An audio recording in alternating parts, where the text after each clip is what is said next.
Hello and welcome to another episode of Video Game Logic. Today's episode was recorded on December the 28th, 2021. I'm your host, gaming psychologist, and with me, as always, my rival, Caffeine Rage. Vroom vroom. On today's show, we will be discussing our December Game Club, which is Forza Horizon 5. We will reveal our next Game Club for January of 2022. A scientist who trained rats to play Doom 2 says he may start a Twitch channel. And in our community corner this week, we have the battle for Bungie's soul inside the studio's struggle for a better work culture. Timestamps will be in the show notes following their respective topics. Hello, Rage. Hello. How are you? I'm doing all right. That is excellent. Yeah, got a little bit of Game Club time in. Right? Just a tiny bit, right? Just a smidgen. And, pretending like we haven't talked at all in like 2 weeks. Like, I hope you had a Merry Christmas, sir. Bah humbug. Bah humbug. And I hope all of our listeners... I had a very nice Kwanzaa. Nice. What about Hanukkah? I went with more Festivus. I'm really good at the airing of grievances. Shalom. Yeah, I hope all of our listeners had a Merry Christmas. If that's the holiday you celebrate, based on what I know about our demographics, I think most people that listen do.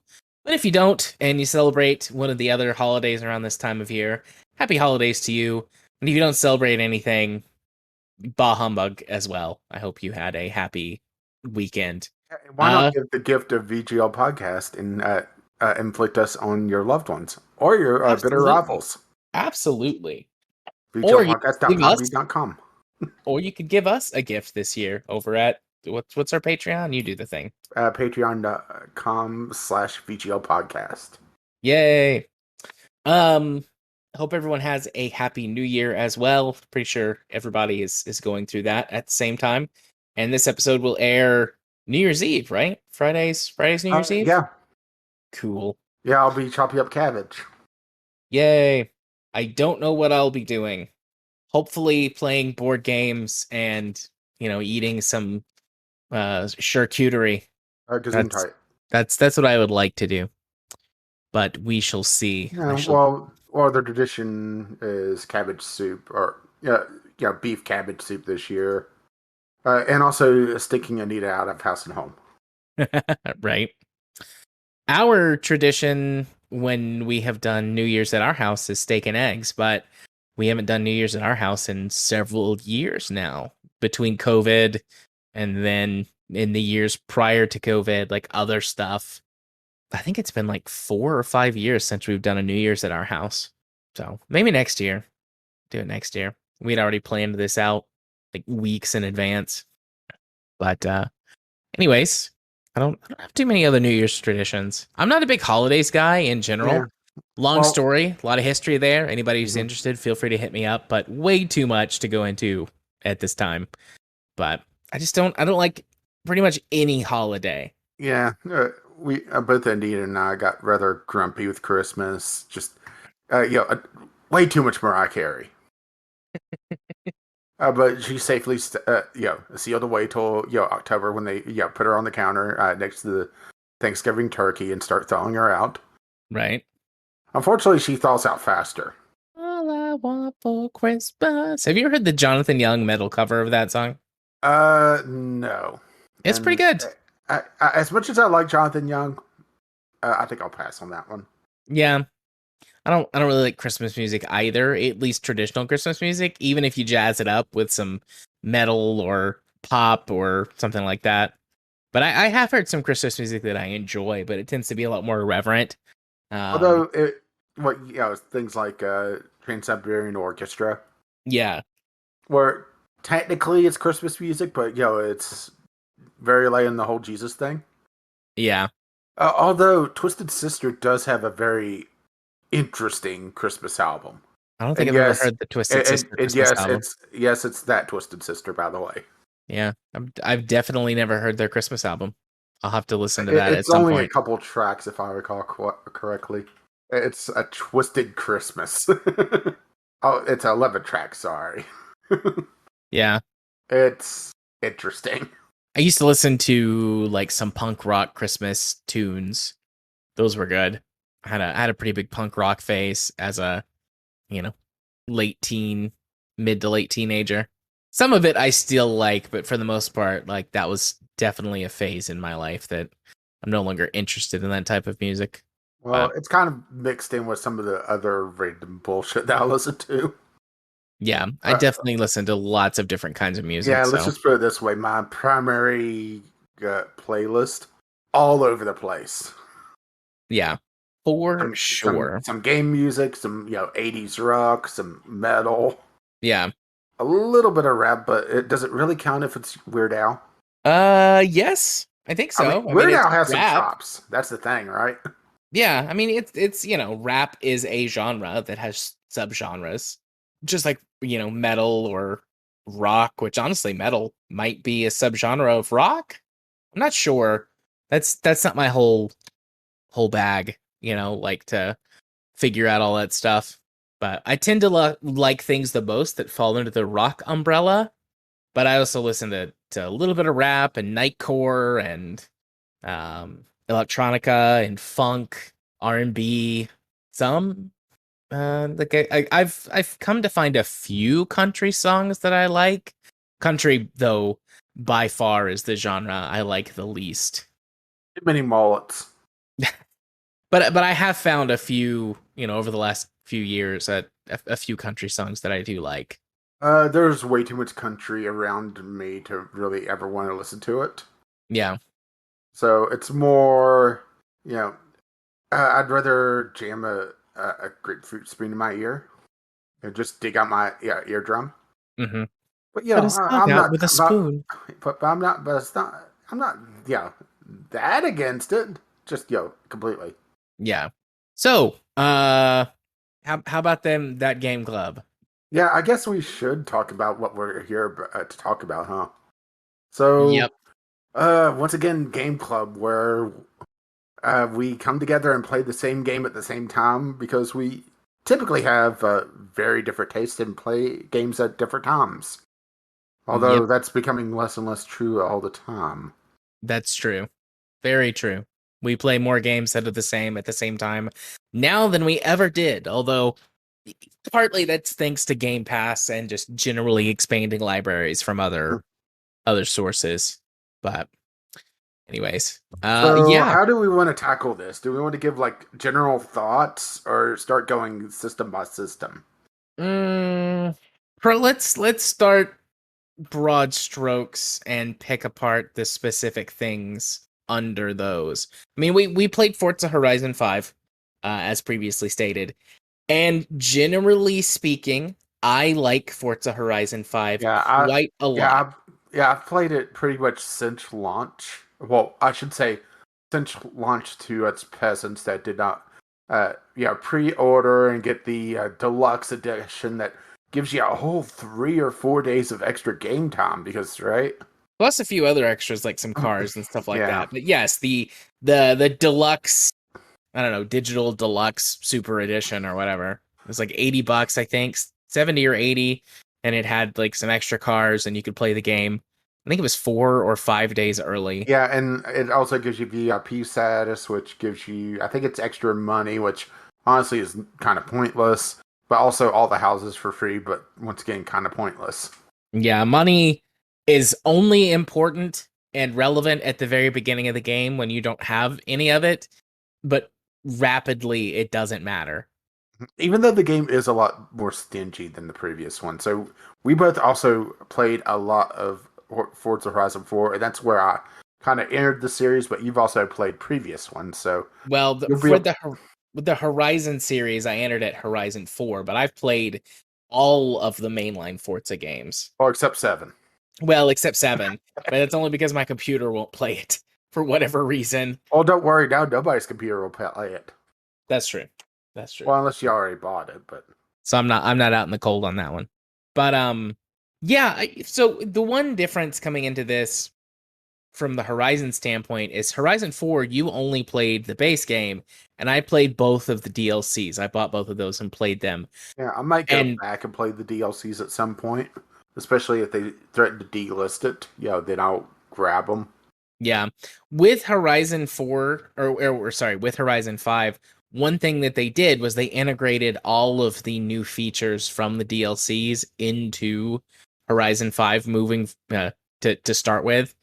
So, I mean, Forza Horizon, generally speaking, if you don't know what this game series is or games, is an open world car game that has you, the player, as a sort of rising star, or I guess in No, Horizon no, no, 5. not this time. Remember, you're Yeah, the champion of Horizon 4 and also very British.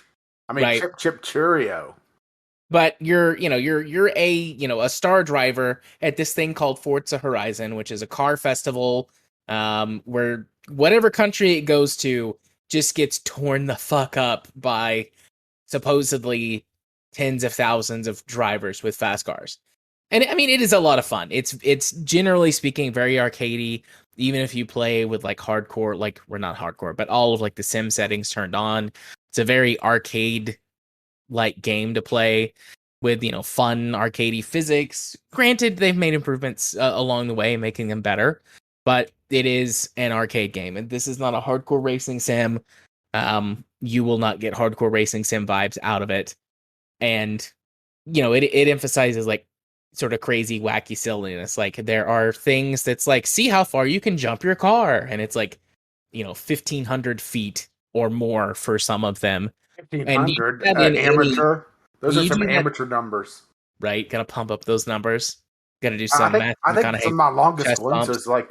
is like 2100 feet. Yeah, I don't know if I've got any over 2,000 yet, but the point is it's like the jumps that you're doing would destroy your car and kill you if this was real life or a racing sim.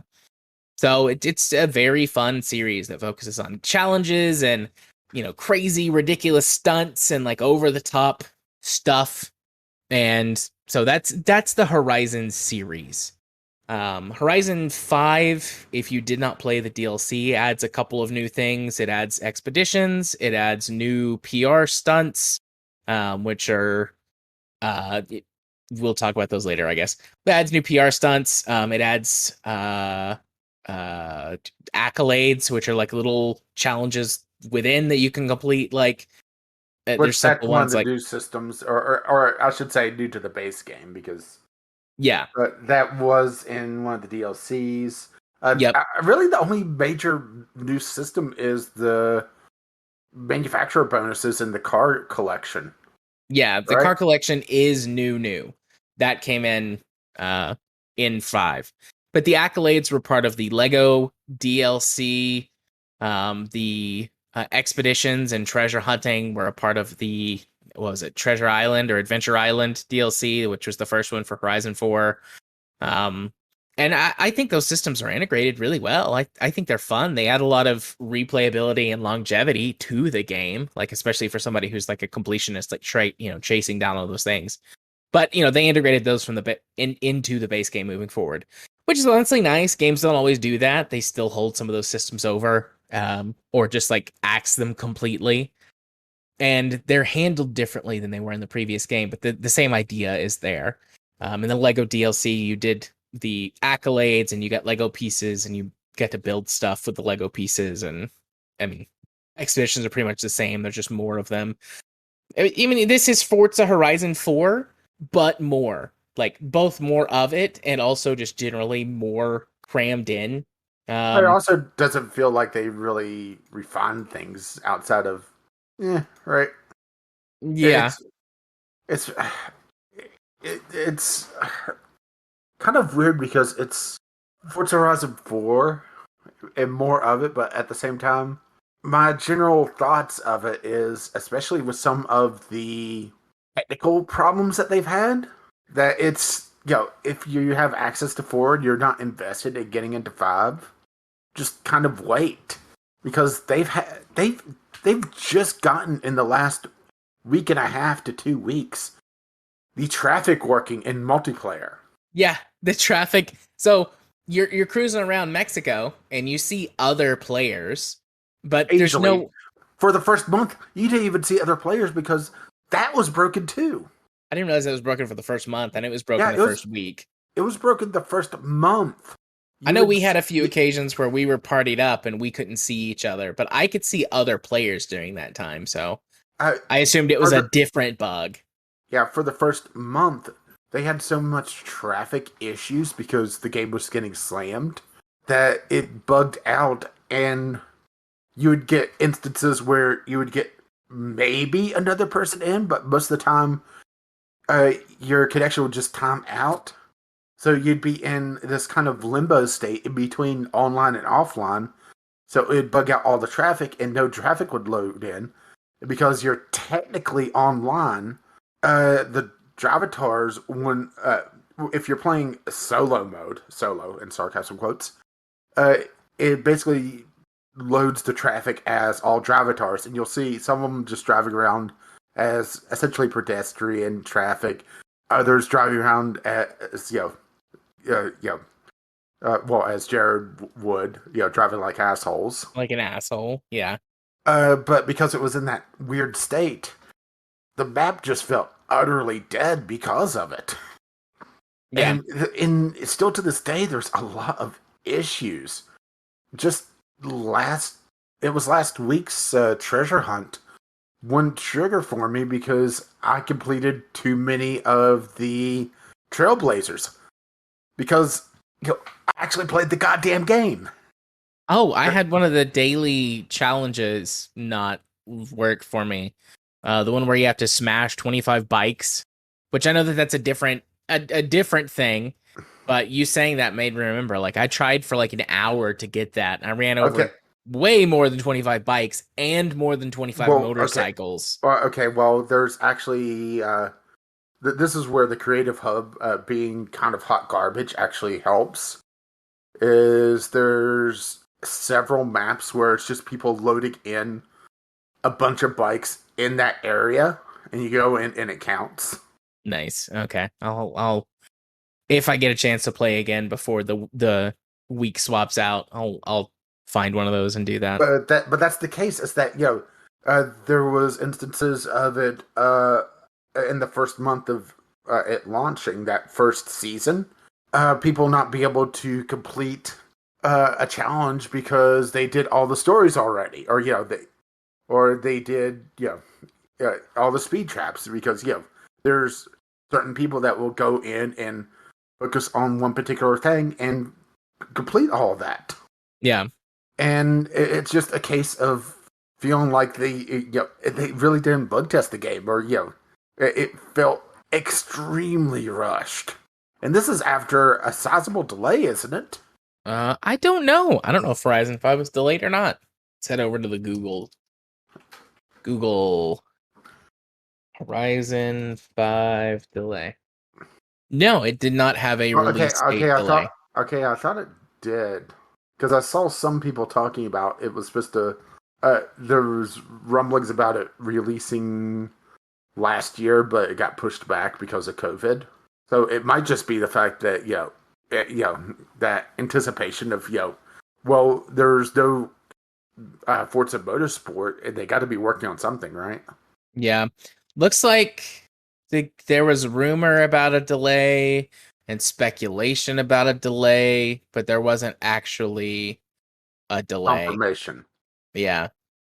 And it released quote unquote on time. So let's see. I mean, it had a very buggy launch. And there are still plenty of bugs. Regular improvements are being rolled out. I'm not giving it a pass because of that. Like, and also I don't expect a game of this magnitude to be like completely bug free. I will give them a little bit of grace. Like, there's just certain stuff you're not gonna know until you flip the servers on, and then you're like, oh fuck, Yeah. Like I'll give them like the that. Willys exploit. They're on the first like couple weeks.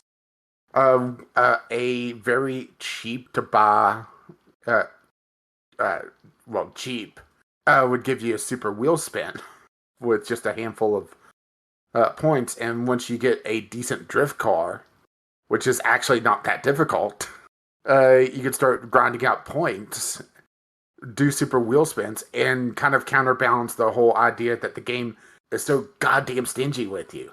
Yeah. Horizon 4 would give you both regular wheel spins and super wheel spins all the time. And for It's especially for the weekly challenges or the weekly playlist. And now it's just just daily or even the daily is just a regular wheel spin and not a super wheel spin. yeah.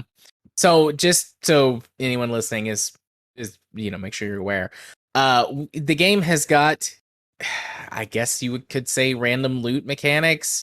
I mean, it's a As loot far as box I style know, mechanic. Yeah. yeah, as far as I know, you can't buy them with Not, real yeah, money. not directly. You could get Forzathon points, which is through the arcade, which is not buyable.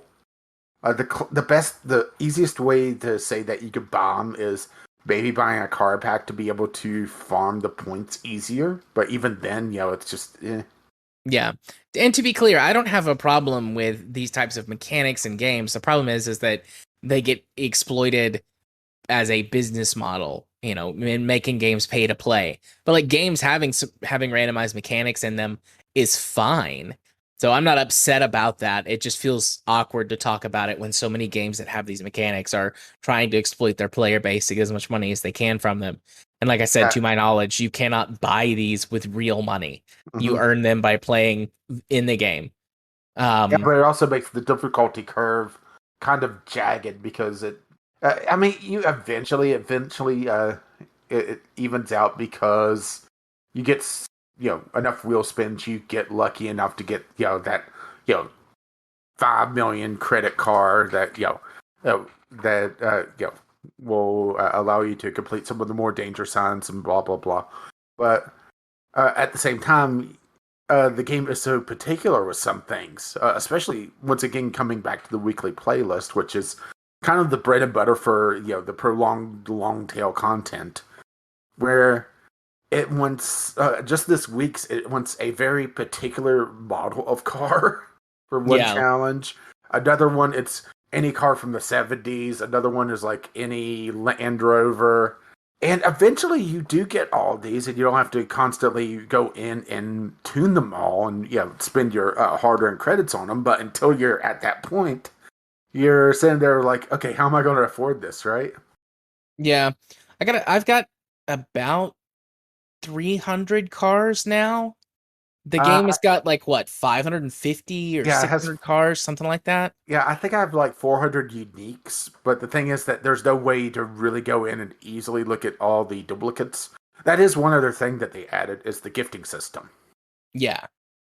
So you're able to essentially cast a car off into the nether and have it be show up in someone's barn randomly. And you can tune that to some degree, like, okay, I want Hall of Famers to get this one, or that sort of thing. But it's very broad strokes on what those are. Yeah. So it's just I got a duplicate from the wheel spin that's worth 15,000. I'll give it away. And right now there's a challenge going on supposedly with the gifts, but honestly, the way that timer is or that bar is going, it feels more like a timer than anything, Yeah. or at And least maybe it it's does to not. me. Maybe the player. No, it has seemed that way to me. But like, well, maybe players are keeping pace with it. Who knows? I don't know. But And in doing so, it gives you kudos, which is like credit points. They do nothing, right. as You far as just I you know. just have them. Yeah, I don't think at least at this point, kudos don't do anything except like Yeah, the only thing that show that you really people have to liked your watch for stuff. is like accolades, which uh, doing certain things gives you accolade points, and there's certain rewards tied to certain things. Like the one that I really went out of my way to do early on is the rivals, because just like Forza Horizon 4, the leaderboards are complete bullshit. Also, to be clear, this isn't just a Forza Horizon problem. Anybody who's ever played a multiplayer game that has got leaderboards Yeah, but they knows don't that the police it. It top, seems. Yeah, but yeah, it feels like they don't police it. And the thing is that the accolade is for the top 5%. yeah. So you gotta get in there early for it, And what or it you're gives you is cars. Like if you uh-huh. get in the top 5% for each Yeah, of the I'm car actually not classes, you sure. get free cars. Yeah, and I'm not sure if it's actually unique cars. I know some of them are, and some of them aren't. Yeah, I'm not sure either. I don't Uh, know. I think the Eliminators one is unique, but I think the other ones are just yeah. But getting them, get them while they're actually doable. I know it's that fear of missing out, but at the same time, right? Yeah. It was actually a fun challenge to get it.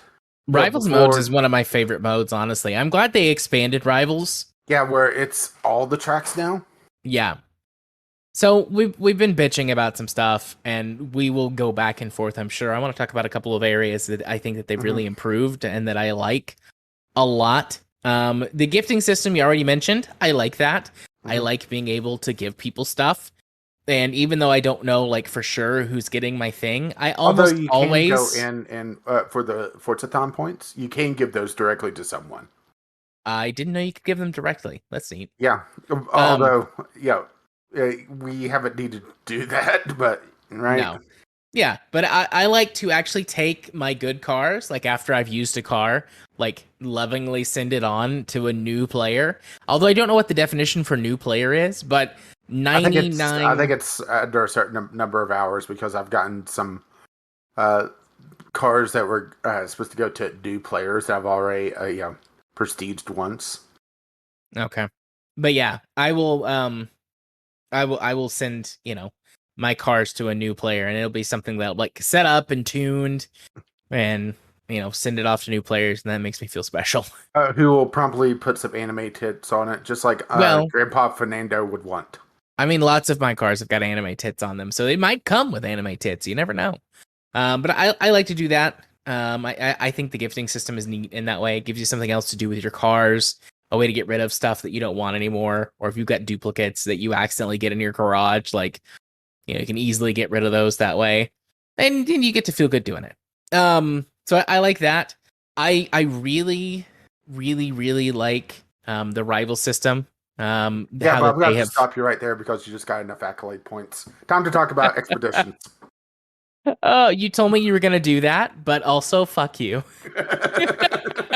So yes, probably the most annoying thing in the game is as part of your career mode, you get these expeditions as you get enough accolade points to sort of like quote unquote level up Horizon, and that's how it sort of progresses you through the quote unquote story of the game. You level up accolade points, you unlock the next thing, be it as one of the what are Yeah, they called, showcase events. there's also a lot of systems tied behind them. Like one of the outposts has all the PR stuff behind it, Yeah. all of it. And until you go uh, down that one particular path that you may not want to otherwise, the map is just barren. There's nothing to do, and you're looking at some of these experience boards and fast travel boards, which are a returning thing from Forza Horizon 4. It's like, how the hell am I supposed to get there? Oh, danger sign that I can't see because I haven't triggered that thing yet. Yeah. But they are irritating, and there's so many people that's posted, they're in the middle of this drift zone, they're in the zone, and they bump the guardrail and got a wreckage accolade or something, and it stops them dead. It immediately stops you. Yeah, unless you're in the middle of an actual like racing event or something, it will just stop you no matter what you're doing. Pop up your This feels like, honestly, little stereotypically Mexican, feeling a little bit racist. yeah, you get your mariachi band music playing, and you get this game's equivalent of like, hey cousin, let's go bowling. Like I can't really do his Hey the cousin, let's go bowling. hey cousin. Let's But go see some anime tits. he pops up and he's like, you've unlocked a new thing. Expand Yeah, horizon. It's like, hey, amigo. Like, and I know it sounds shitty, like me being like, hey, amigo, how's it going? Ese, let's but go street racing. But like, literally, that's how he sounds like. yeah, and the fact that, and that kind of brings us into the voice acting, and we'll get back to, well, you were talking about rivals, and then jumped into gifts and whatever, right? Yeah, But the voice acting, it's a little cringe, isn't it? it And is. It's especially very for the strange. player character. Whenever the player character is given a voice this time around, and you're given a whole choice of two, female and male, right? Yes, But very. but they use the same UI for all the cosmetics that they did in the other game. So it feels like there should be so many more other than generic British and generic British, right? Yeah. Let's see. I want to go so many different directions off of that. Let's stay on expeditions and for a minute. Like let's stay there. Let's stay with this, since you interrupted me, let's go on an expedition. So in this menu, once you get your accolade points, you can unlock the next, Horizon expansion. Be they the showcase events, which are like the big sort of stunt races in Horizon 4, like you raced like a giant hovercraft. You raced Yeah, they felt a the little Flying bit more tame Scotsman. this time around, didn't they? They did. They did. In Horizon 5, you race some guys on dirt bikes, which you did do in Horizon 4. You race a freight train. But remember, he was a guy on a dirt bike wearing a wingsuit and a paraglider. Right. But you race a freight train, you race some jet skis, and you race a cargo plane. Like those Monster are the big. trucks. Oh yeah, monster trucks. God, fuck those monster trucks. Well, it's because all of these showcase events are built around the idea of you winning at the very last second. But because the monster trucks are so goddamn big, they block the road. Yeah. Right? Yep. But then there's those. Then you also use this to unlock the big like finale race events. In Horizon 4, there's sort of a threshold, and once you won a certain number of races, be it road races or dirt races or off-road races. Dirt races. Right. I know. But you we'll get unlock to sort that. of that race series as like final big event. That's like a gigantic race, basically. But you unlock the gigantic races through this system. And then also it's how you expand and get like the PR stunts. One of the Horizon zones you unlock gives you PR stunts, and the other one unlocks street racing, and the other one unlocks Drag racing is another one that's locked behind a secondary thing. yeah. And then generally speaking, as you expand the map, you get more of the air quotes standard races around the map and the areas that you unlock until eventually you've got everything. And then Thankfully they never interrupt you again on that. no, never. The accolade points are meaningless beyond that, thankfully. Because Well, the meaning that they give you is that's how you're ranked as a superstar, how many accolade points you've got. yeah, compared to the hackers that have like 2 billion already. I'm in the top 2% or the top 1%. I've got 450 or 460,000 accolade points. I don't know how many you have. Probably more than me since you played longer. 500,000 range. Yeah. But the thing is that once you get past a certain point, they start to slow down because you've gotten all the easy ones. There are some that cycle, like drift ones. There's some that get somebody wreckage skills and that sort of thing while you're drifting, that sort of thing. Yeah. And there's some that's obviously worth more. Posting clean times on all the different rival racetracks give you accolade points, that sort of thing. But there's a finite amount, right? Yeah. And then the final thing that I want to say, like I've used the word expedition several times, but have not given that any context. So expeditions, like I said, introduced in Horizon 4 in the first DLC, and were used quite heavily in Horizon 5. They are sort of scripted, I guess you could say, story. Yeah, they're essentially story missions with some additional things onto them. Some of them, where like the first one that I did was the jaguar hunt. Yeah. Where going after this big cat in the jungle, and it leads you to this abandoned air base. And some of them have it where you have additional things that you could do on that expedition. The monster truck one is by far the worst, by the way, for this, which we'll get to that maybe. Yeah. Where the jaguar hunt, you have to find a barn in the big cat hunt, which is the jaguar, which it's I think it was the first barn find. Then that unlocks the ability to get rumors for other barn finds, which there's what is there 16 of them in this game? There's 14. 14. I knew it was more than 10, so I took a stab at it. Yeah. And you eventually unlock most of them through just playing, and a timer goes off and says, "Hey, we heard about this rumor about a barn in this area. Go find it." But it's not triggered until you get the Jaguar, I think. Yeah. But then there's I'm, other things like you find this cache of money that he was carrying to get some extra credits. You get his old flight suit for outfit, and this is all just random things on this expedition. yeah. And it also gives you accolade points because, of course, it does. Pretty much everything gives you accolade points this time around. Now, think of Yeah. it as your gamer score from the Microsoft days. Yeah. That was the second one that I did. The first one that I did was the one with where he's like flying his bush plane and he crashes it, and you air quotes discover those like ancient ruins or whatever they are. Yeah, and then promptly desecrate them by setting up a racetrack there because, of course, you do. Right. Let's have an aside here since you mentioned that. I figured you would, or I would, if you didn't say anything about it.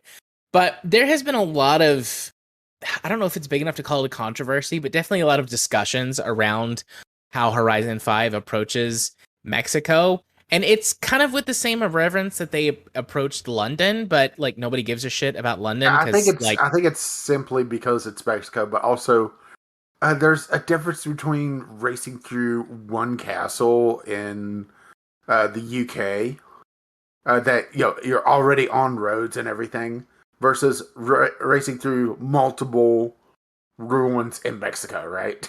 yeah.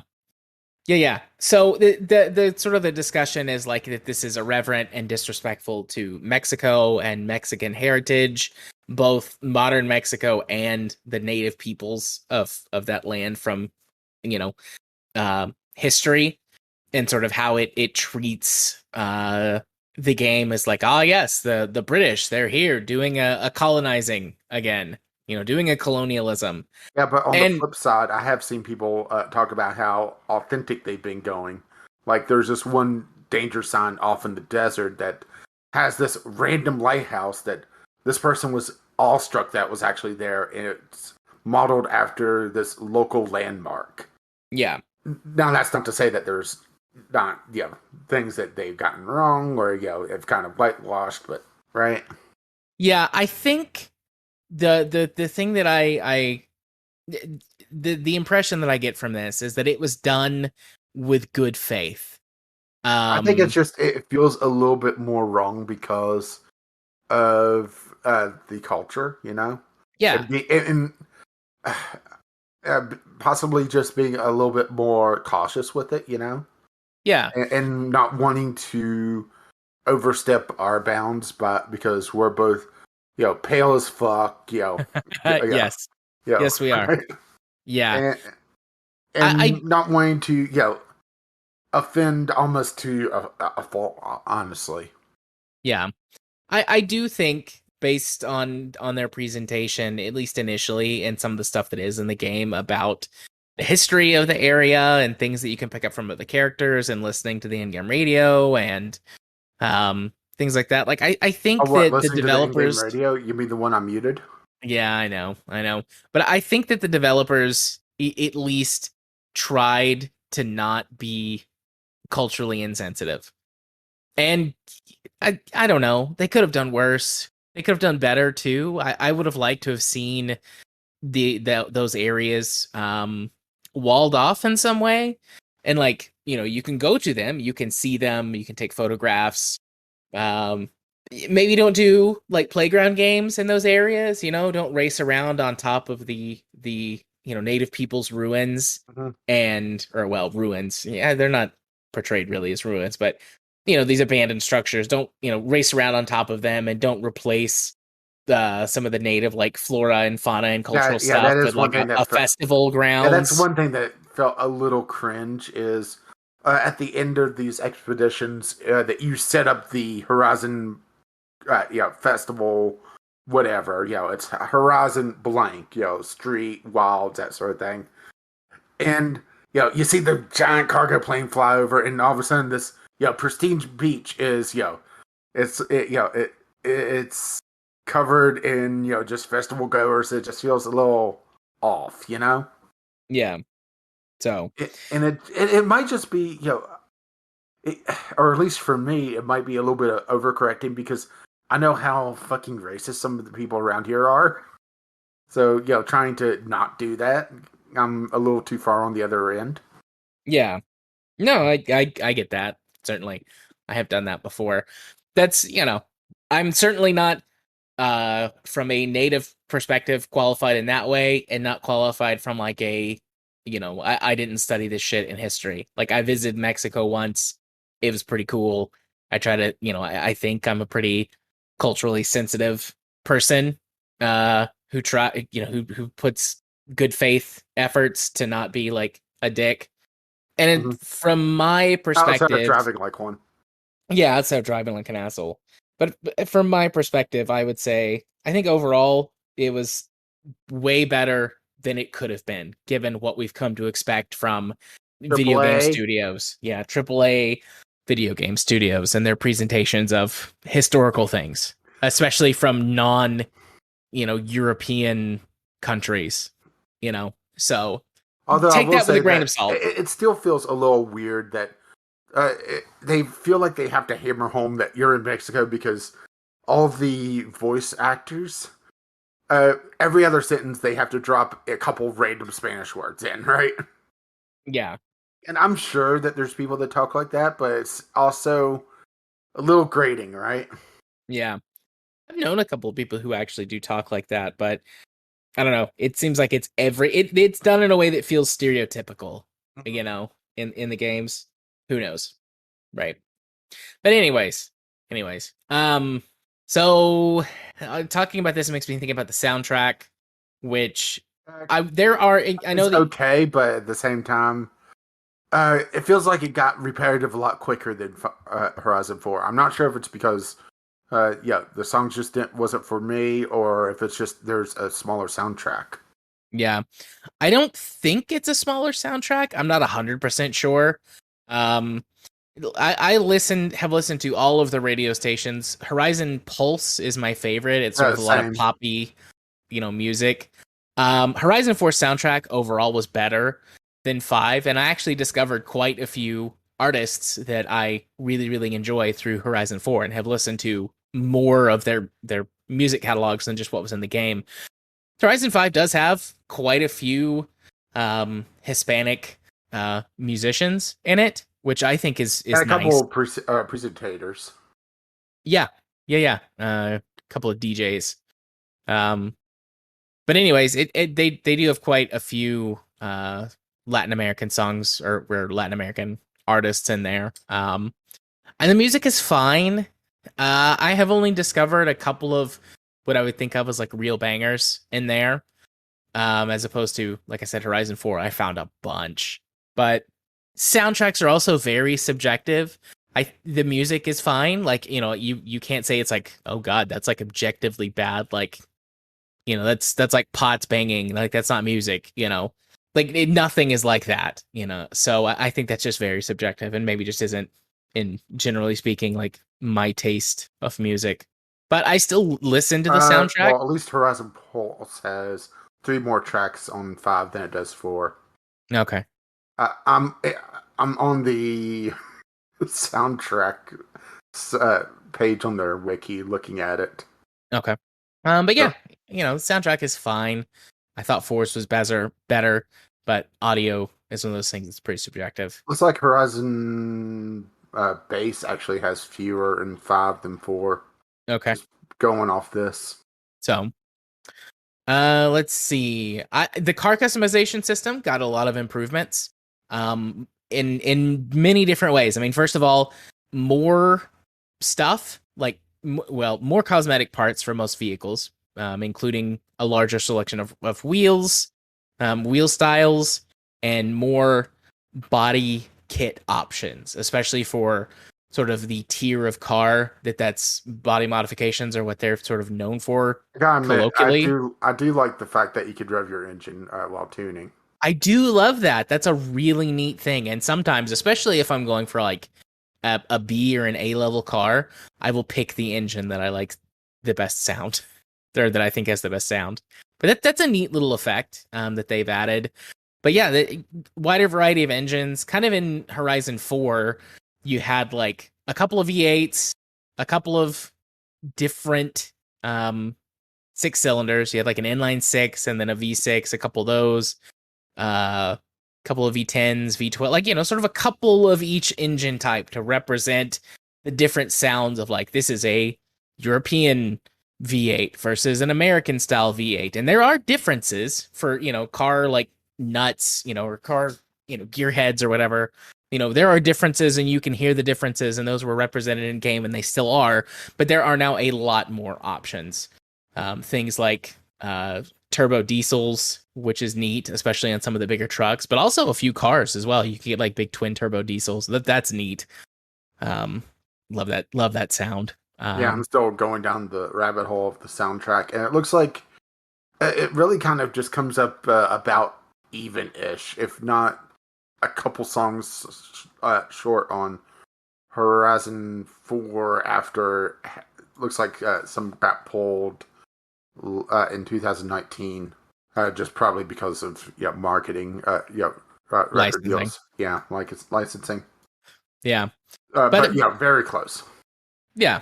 Anyways, you have more engine parts. You've got a lot more transmission options, which makes a big difference for how you can specifically tune the gear ratio on a car. Yeah, and also a lot more options to just go more gears in general.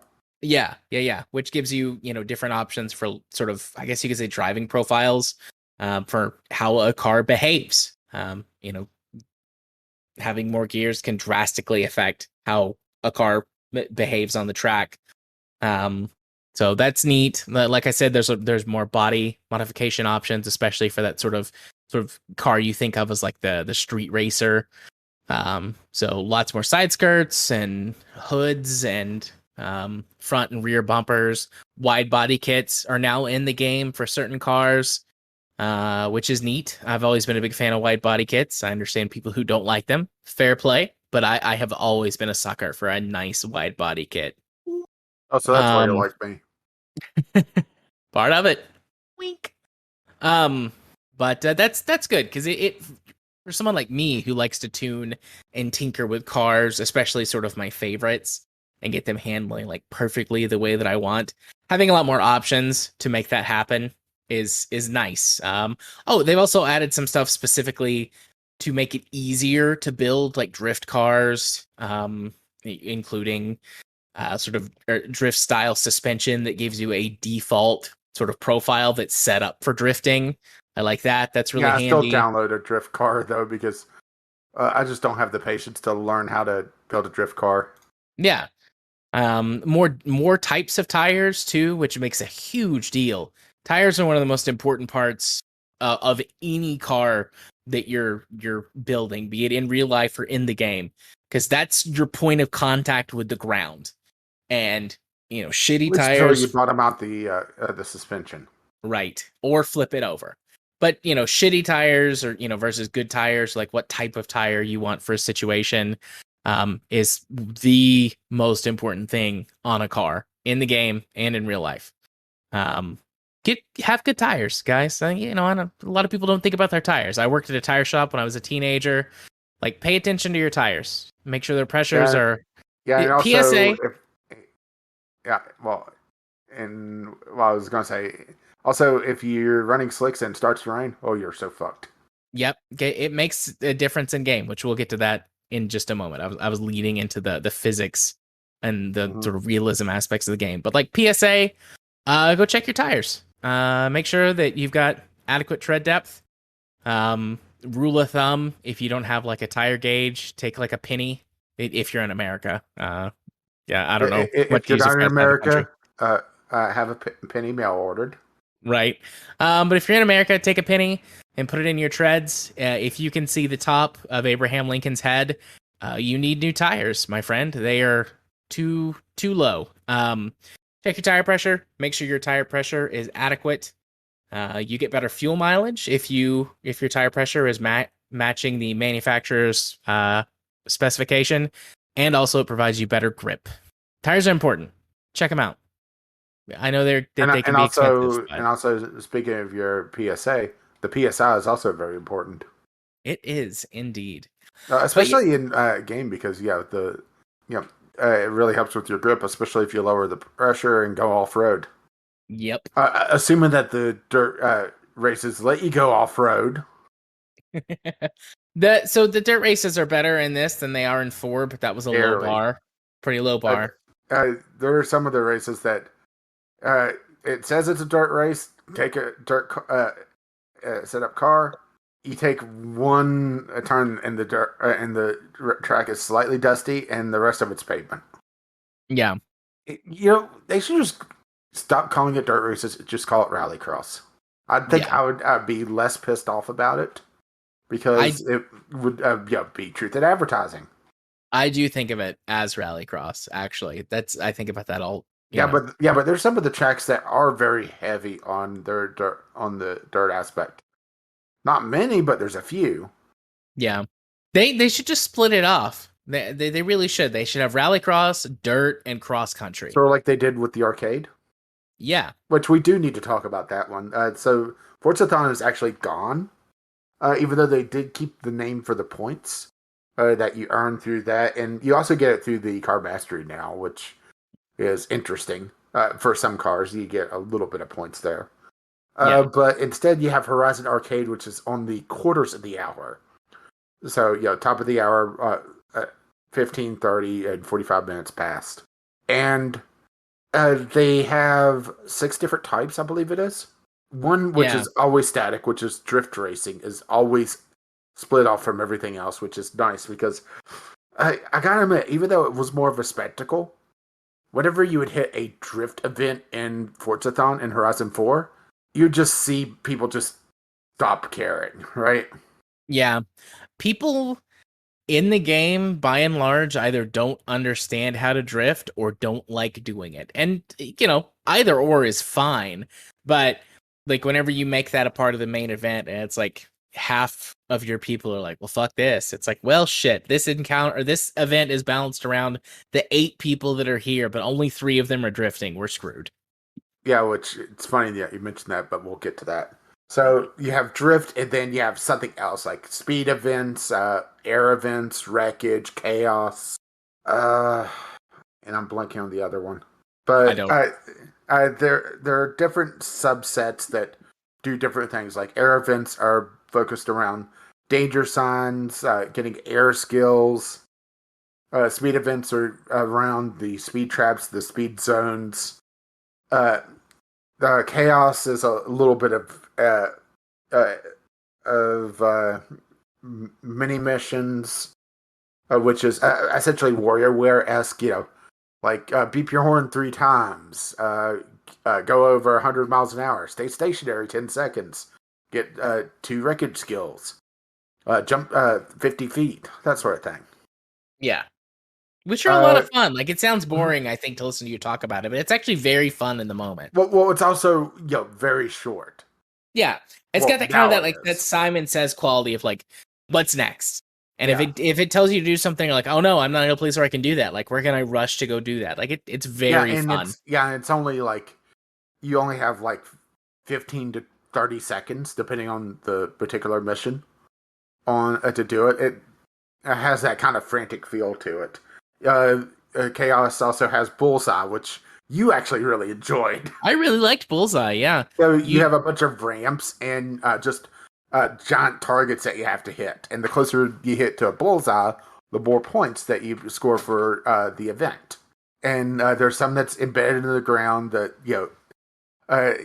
is halfway sticking out that you just run through. There's other that's you have to hit ramps at a certain speed to get, and and they all kind of loop around. So one bullseye will lead into the next one, and they kind of point you in that direction. Hmm. Yeah, Um, but the thing is that the arcades they kind of lost their spectacle because they're so often, and they are not announced. They show up on the map, and if you look, it'll kind of point you towards them. But there's no, major announcement of, Horizon, Forzathon in 5 minutes. Press X to plot a course.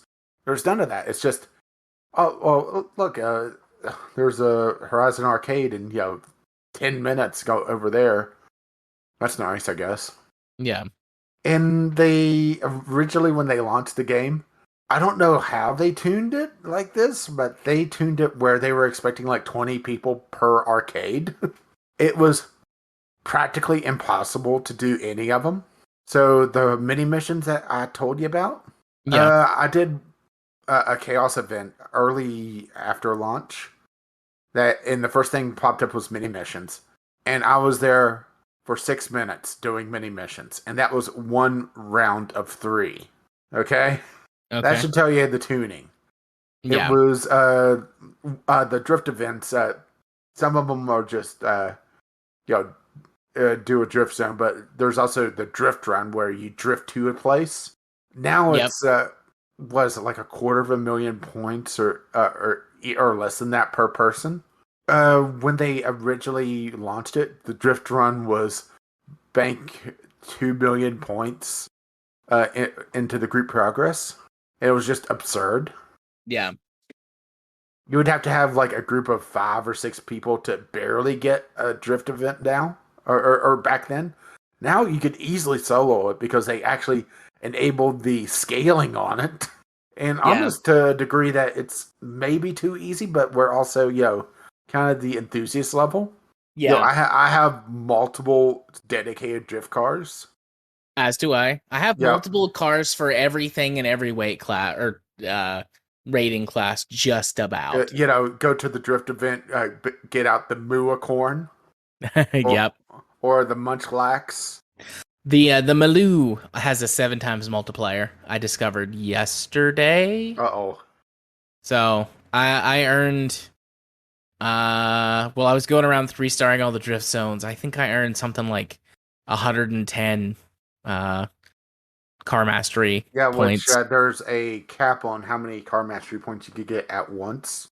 So finding a car with an increase on that multiplier cap, because outside of getting a skill song on the radio, which is semi-random, basically every time a song goes off, it gives you an increasing chance of having a skill song next. So if you don't play for a while or have your songs turned off for a long time, you turn on the radio and you're going to get a skill song in like 5 minutes because Yeah. it just hasn't triggered in a while. Well, during that you have a 10 times multiplier that you could get, and you could get 10 skill points at a time. So hit 50,000 skill points with a 10 times multiplier. You bank your 500,000 and you get 10 skill points. But if you have a car with a decent drift setup and a skill point multiplier bonus, that starts to get less important. Like the 7 times multiplier, I believe the 8 times multiplier that's on the Moorcorn. I only have to hit 62,500 with it going 8 times. Hmm. 7 times would be probably in the 70,000s. Yeah, it's like 71 or 72,000, Mm-hmm. something like that. Um, let's see. I'm trying to think. We've talked about It'd be um 71,428. yeah. Or probably 29 with rounding. I'm sitting here looking at the math on it. Yeah. But still, that's doable compared to, getting, 100,000 with a 5 times multiplier, because you you have a thing where you could screw up once and then you could still bank it. But, it gets tougher, and plus, there is random bullshit in the game. There's sometimes that the game will count you losing a skill streak because you hit a branch that that's stuck in the ground that you couldn't really see, that sort of thing. Yeah. When the game launched, because it was going in between a state of online and offline, there were several times that it would just stop you dead. Like you got accolade points and break your streaks. I lost a couple like that. I was displeased. Yeah. So thinking through, I mean, we've talked about the new features. We talked about expeditions. We talked about Do we want to talk car customization? stunts. Do you want to talk what? Well, that's one thing we haven't talked about is the world, or more. They hyped up these dust storms and hurricanes and such, or typhoons or whatever, Yeah, and it the feels game like has they don't really use them. no, the game has weather events, and they don't really feel like they matter. The rainy season, whether there's supposed to be like monsoons or hurricanes or whatever, is probably the worst because it does rain. Just generally speaking, it rains. It's not a hurricane; it just rains. And when the roads are wet, your traction is reduced, especially if you're using something like racing slicks, because they're meant to grip on dry pavement. And you can really tell a big difference in your car the way it drives in dry versus wet versus other road conditions. There's specifically one place on the map where it snows, and snow drives differently from dirt, drives differently from gravel, different from pavement, etc. And it's noticeable and feelable, especially if you're using a car that's maybe like you're just in free roam and you're not using a car with the right tires or something like that. Like very noticeable. There are dust storms that pop up, but they seem to be focused around the central encampment. And this Yeah. is not discounting ones that show up in like story missions, that sort of thing. And it basically just makes it look like the game's gone from Forza Horizon to Red Faction. Yeah. It makes the screen orange. It doesn't really impact your performance at all, which feels weird.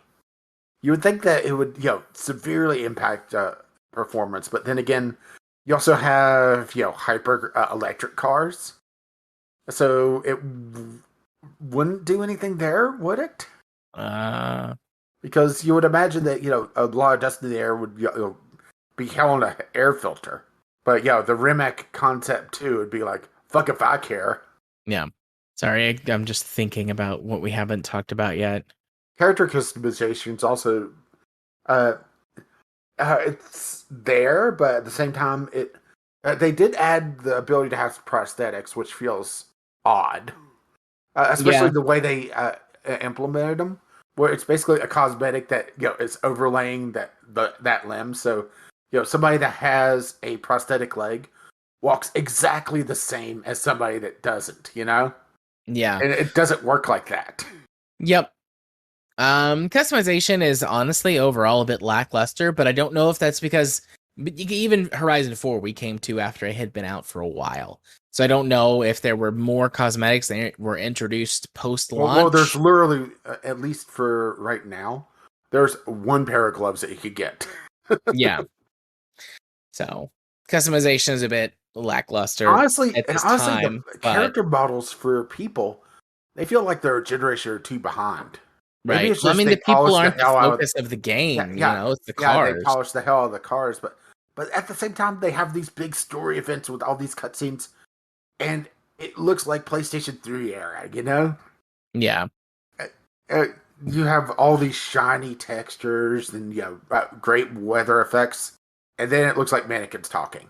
You know, Yeah. which honestly, I wish they would shut up, especially the player character. Fuck you! You are not British. One thing to talk about is like shit, dude. Where's my brain going? I'm tired. I'm having a hard time with my words. Accessibility, that's the word I was looking for. The game has got a lot of accessibility options. Yeah, Some matter of of fact, you them, don't even need to be holding a controller to play it.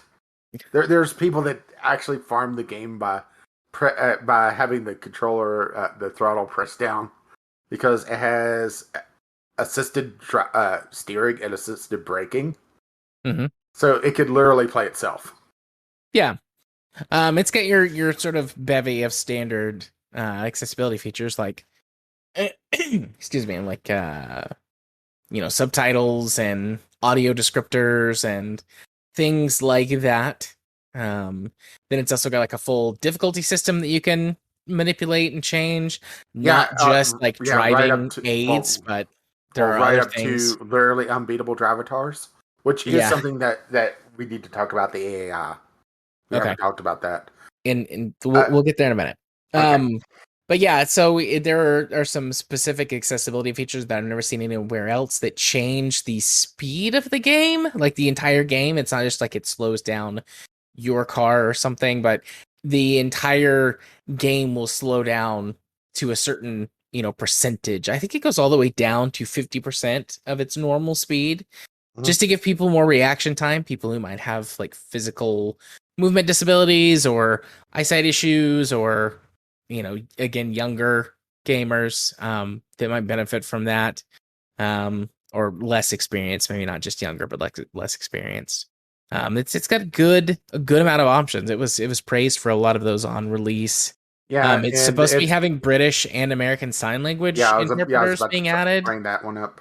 That hasn't happened yet, though, to my knowledge. Yeah, yeah, it still hasn't come up, and that would be a little bit weird during some of the driving sections with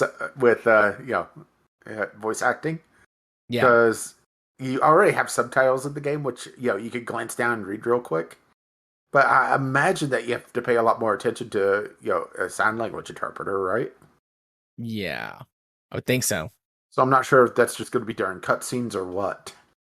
Yeah, But the AI, who that's where it feels like the game took a big step backwards, honestly. So we've had some interesting time with the Dravatars.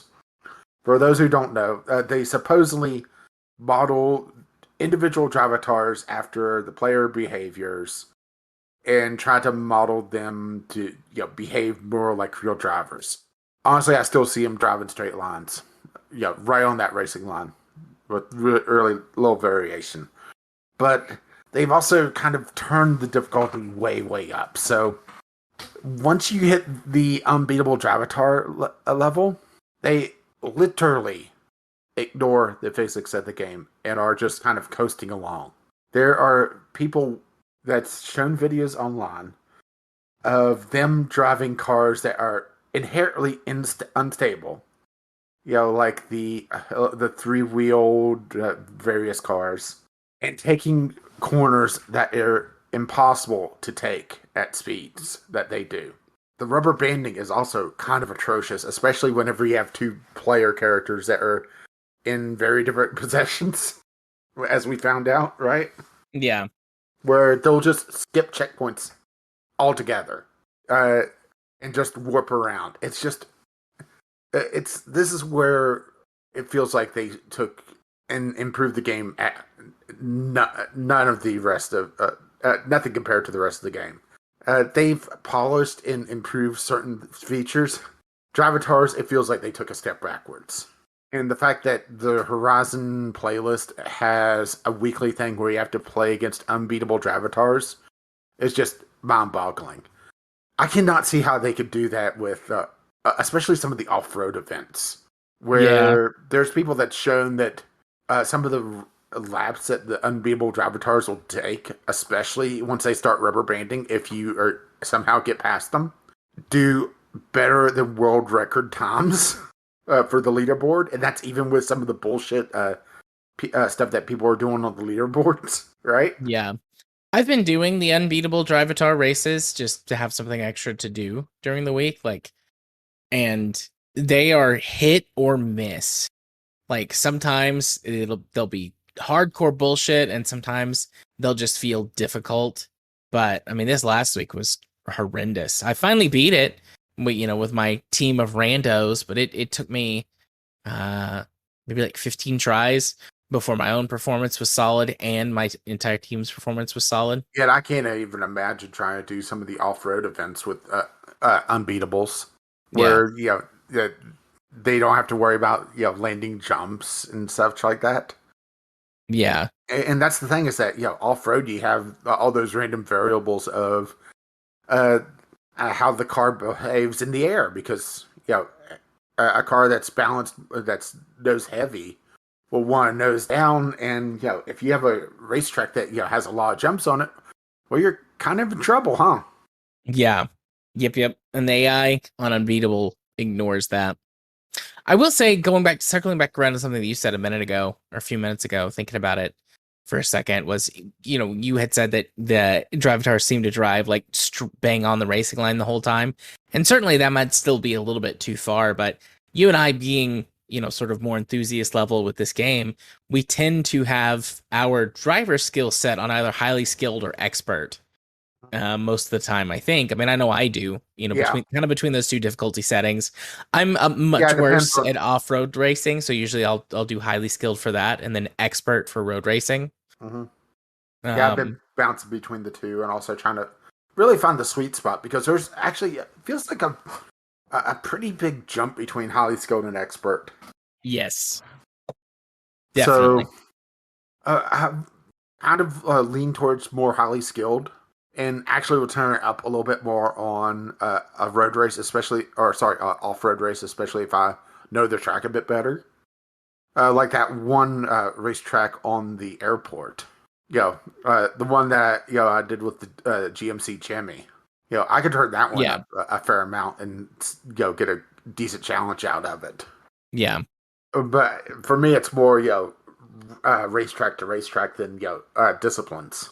But I have noticed that it feels like the Dravatars, they kind of follow a single path, and they also will just ram you to get onto that path, yeah, which kind of breaks the immersion that they try to uh, sell you, right? yeah. I do think overall the AI is an improvement over the previous one. They But it's seem to still be able, bullshit. yes, they're still bullshit, but they seem to be able to suffer in some of the same ways that you as a player does. Like, if, for example, if you ram them in Horizon 4, you could try as much as you wanted. You were never going to fish trail that truck, you know? But in Horizon 5, that definitely takes place. Well, So, also the fact that the game tries to just go by uh, areas of car. yeah, So, you'll get cars that are wildly inappropriate for that track, yeah, but still performing, somewhat decently, and that kind of ruins the immersion. Getting essentially a semi truck on a dirt track. yeah. Or the off-road trucks on like the road races, Yeah, the street races. yeah, and you're just looking like this is so much bullshit. Yeah, I mean, they're not completely ignoring the physics, but they definitely turn it way down for trucks that are or cars that are not appropriate for that. yeah, for sure. Um, what else is there? We've talked about so much. Horizon 5 is a huge game, Yeah, obviously, and I'm and sure when there's we a stop. lot there. That's the thing is that the only thing that I really have listed still that we didn't really talk about was Event Lab in the Super Seven. Oh yeah, I forgot about Event Labs. Fuck Super 7. The Super It Seven, sucks. they're tied together because the Super Seven pulls from Event Lab, which Event Lab a lot of it is just people making random bullshit. And And that's okay. there's no filtering on it. There's no way to really be able to find anything Yeah, because the search engine for it is it's just terrible. atrocious. Yeah. So And you this need some sort of external place like Reddit to find decent tracks to be able to run on. yeah. This problem existed in Horizon 4 as well, but I didn't engage with it quite as much because it was a later sort of added feature to the game. But I'm okay with the Event Lab being 99% bullshit. That's fine. The Super 7 though is supposed to be like a collection of 7 really good pieces, and like they need some humans in there like looking at these things and picking them out for the Super 7, because it's really frustrating to get the same, you know, 3 shitty types of Well, events, here, look, it's the that one danger sign at the airport, but this time they threw in an extra dinosaur. right? How daring of them! I know. Um so Although there are sometimes that something good does pop up, where it's someone that put in some sort of effort, either a longer course or some sort of challenge that it's not just drive 10 feet. yeah. When we were Sunday night, I was playing a little bit while we were chatting. Um and I got one that was like an obstacle course where you had to like climb up a bridge and Mm-hmm. then go across it, doing sort of like the car equivalent of a tightrope walk. It was neat. It was really good. I voted that one up, and I favorited the author to go check out more of their stuff later. But anyways, Yeah, I have found some of the longer races, and I've shared some of them with you. mhm. There's one that's like goes through all the dirt roads on the map, and there are some sections of paved roads just to tie things together. But it's mostly off road tight racing. But then there's some others I've ran into that's long races, but there's a lot of like design problems that just rubbed me the wrong way. Even like the Odyssey, that one loop, right? That Yeah, long race that we like. There's a section of it that's a long, uh, fast section. Then you have to slam on the brakes and basically go around a cul-de-sac. yeah, And the AI just cannot handle that turn, and sometimes just skips that checkpoint altogether. yeah. Um.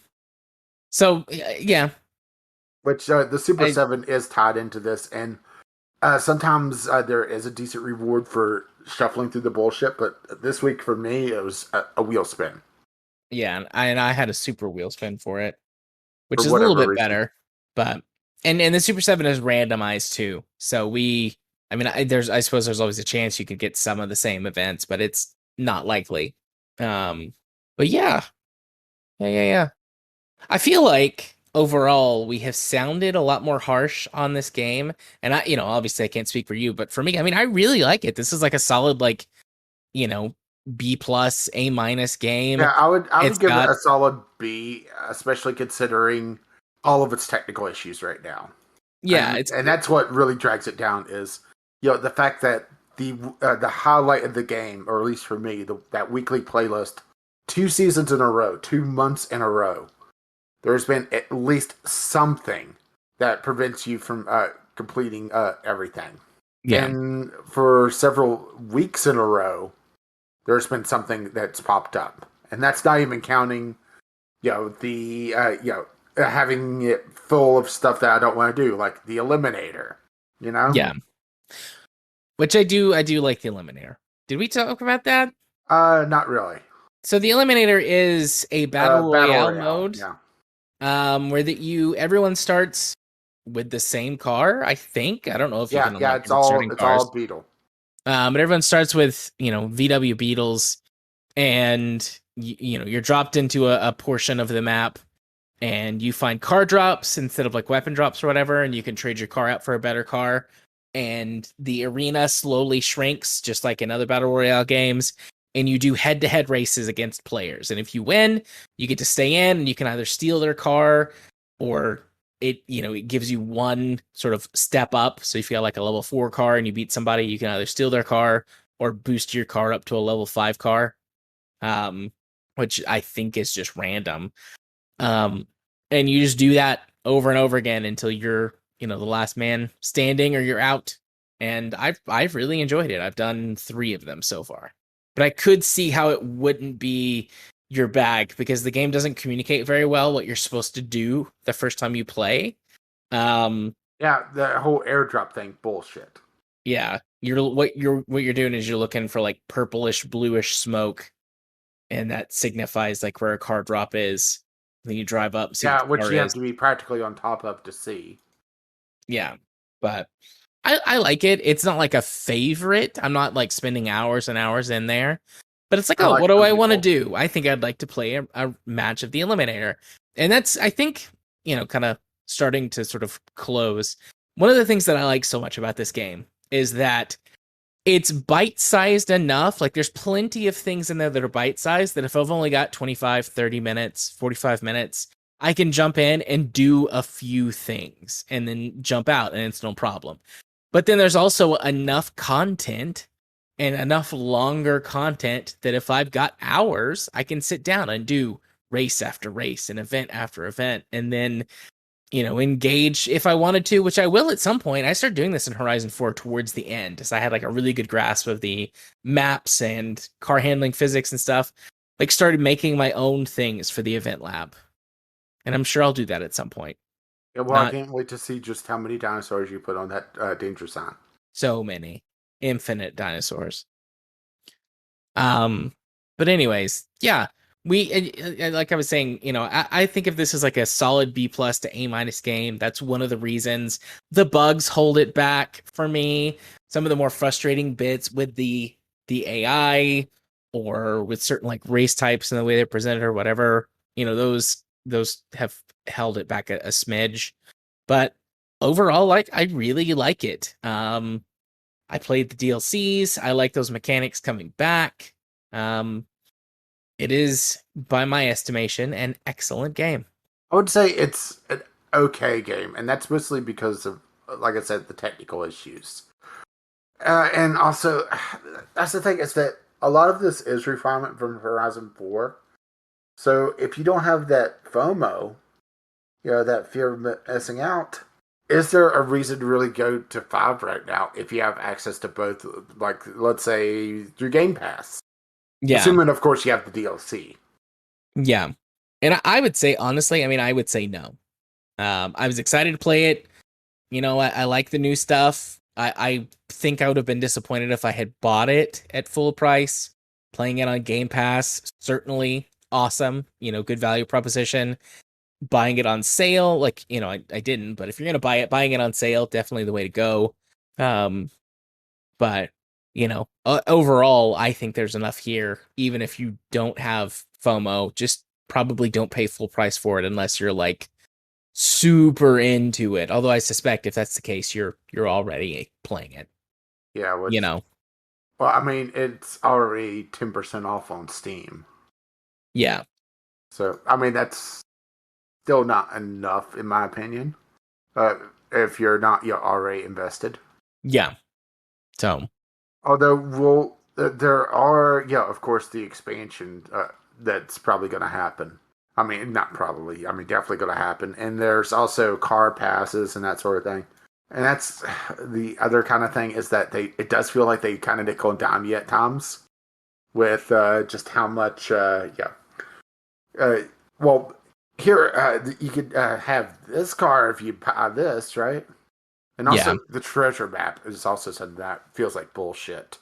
So on the map, one of the face buttons is dedicated to bringing up an option to buy a treasure map that unlocks the locations. It doesn't unlock the actual things, but shows you where everything is on the map. So all those hidden experience boards and fast travel boards get shown up on your map for a couple bucks. That does feel like bullshit. But yeah, it's also the closest you get to really kind of pay to win. And it does look yeah. like they are promising at least 2 expansions, so at Well, least good. based on the expansion pass. I look forward to them, and I'm gonna continue playing the game. Um, Probably It'll over the be next. interesting.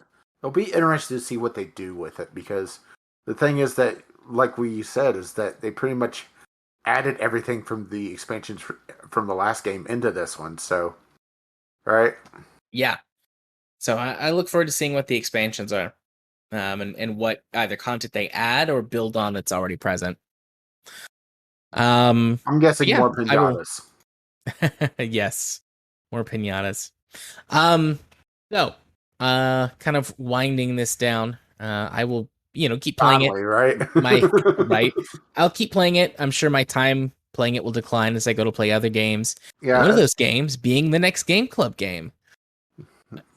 For January, we're going to be playing a game on Game Pass, but you can get it in other places Oh, we're gonna called be playing the Moon. game. Yes, called Moonglow Bay. Very cute looking, very relaxed looking. Um, you have already played this a smidge. I haven't played Yeah, it not yet. a ton, just a little bit. It's 20% off on Steam right now, though. Uh, Nice. till January 5th. Yeah, very nice. But yeah, Moonglow Bay. We're gonna be playing it using uh Game Pass. Hmm. We'll post it in Discord here in a little bit, or Yeah. later on. Um, Yeah, our recording date on that, assuming, you know, life doesn't happen, should be the 25th of January. Correct. So I've got a little bit of a problem. There's a massive fuck off storm rolling in that's getting louder and louder uh as the red on the radar map is coming towards me. We should So probably punch out it just in case my power. eject. Yeah, just in case my power goes out, which let's be real, my power always goes out because I live in a shitty place. Mm-hmm. Um, Also known as Tennessee. also known as Tennessee. Yeah. Um, so we'll save those news topics for next week. We will talk about we'll save them. them for next year. Next year. One question that you and I haven't really talked very much about, but probably we should let the audience know when to prepare for the VGL awards. Well, let's set that up for. Do you want to do it the 11th? Do it 2 weeks from now? That sounds like a good idea. Historically, we've done it, I think, the second week into the new year, just because sometimes we don't record the week of New Year depending on when the calendar lines up. I mean, the calendar for this year is pretty good for the first week, but right? Yeah, just to be on the safe side, let's push that out to the 11th. So the 11th of January will be the episode we record the VGL awards, meaning that the audience will hear it the 14th. Yeah, you could start lubing up to fit into that dress, right? Oh yeah, butter me up, baby. But yeah, let's just to be on the safe side, I'm gonna hit eject on this before my power or my internet goes out. So Rage, where can they get in touch with us if they want to participate in future game clubs? Well, assuming it's not bad touch from you, right? You can do so over at vglpodcast.podbean.com to find links to all our stuff. Yes, I'm jumping directly into this. That works. If you wish to contact us directly, you do so at vglpodcast@gmail.com with your letters, voicemails, game-related topics. You drop by the Discord, which link on that is over at Podbean. You could go over to Twitter, VGL Podcast, over there as well. Our lovely, lovely patrons have made this possible. You can find out more about that over at patreon.com/VGL Podcast, which we do need to update that at some point. And yeah, I think that is about it. Our intro and outro music is On the Ground by Kim McLeod. You can find his work over at incompetech.com. Did I skip anything? Did you? Well, no, I guess I'm just out of the outside of our personal stuff because you're just kind of quiet there. No, I guess I'm just like out of the zone since it's not the usual rhythm, which is not like your fault or whatever. Yeah, nope. Okay. As always, as his lovely music starts to roll across my voice. Bye now. See ya.